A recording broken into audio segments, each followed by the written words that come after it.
আসসালামু আলাইকুম আপু, আপনাদের অনেক কষ্ট হচ্ছে। আমরা আচ্ছা পানি এবং যে সংকটগুলো এখন তৈরি হয়েছে সেটা নিয়ে আমরা কাজ করতেছি। সকাল থেকে আমরা বিশ্ববিদ্যালয় প্রশাসন, ঢাকা সিটি কর্পোরেশন এবং প্রশাসক সবার সাথে কথা বলছি।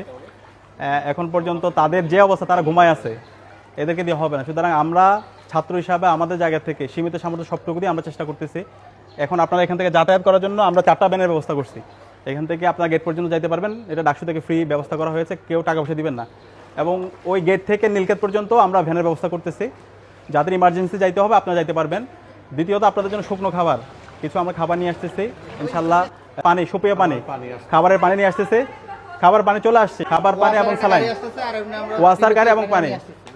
এর পাশাপাশি আপনাদের অনেকের পরীক্ষা আছে, পরীক্ষা ক্যান্সেলের জন্য আমরা কথা বলছি। ভিজিটার দেশের বাইরে আছে, প্রবিসিকে বলছে হ্যাঁ কালকে অফ ইনশাল্লাহ এটা অফ হবে, খুব দ্রুত নোটিশ আসবে। আমরা কথা বলছি, এখন আবার ফোন দিয়ে এটা করতেছি। আর এখানে ইলেকট্রিসিটি নাই, আমরা জেনারেটরের ব্যবস্থা করছি। জেনারেটর চলে আসতেছে, আপনারা ফোন এবং মোবাইল চার্জ দিতে পারবেন জেনারেটরে। অনেকের বাড়িতে যোগাযোগ করতে পারতেছেন না। রাতের খাবার এবং ক্যান্টিনের যে খাবার তো বন্ধ হয়ে গেছে, তো ওটা আমরা রাতে বেশি করে রান্না করবে, খাবার খাইতে পারবেন। ওটা আমরা খাবারের ওটা দেখতেছি, খাবার দেখতেছি।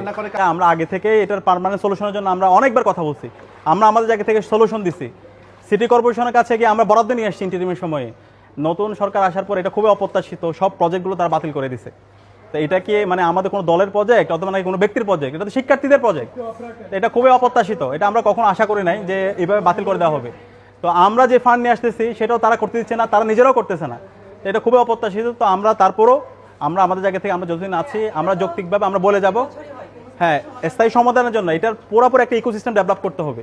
সেটা সলিউশন আমরা দেখাইছি কীভাবে করতে হবে, কিন্তু ওনাদের অসহযোগিতা, নন কোঅপারেশন এবং ওনাদের প্ল্যান না থাকার কারণে সবাইকে সাফার করতে হচ্ছে। তো আমরা তো ছাত্র হিসাবে আমরা আমাদের জায়গা থেকে কাজ করে যাচ্ছি। এখন এটা তো সিটি কর্পোরেশনের কাজ, এটা বিশ্ববিদ্যালয় প্রশাসনের কাজ।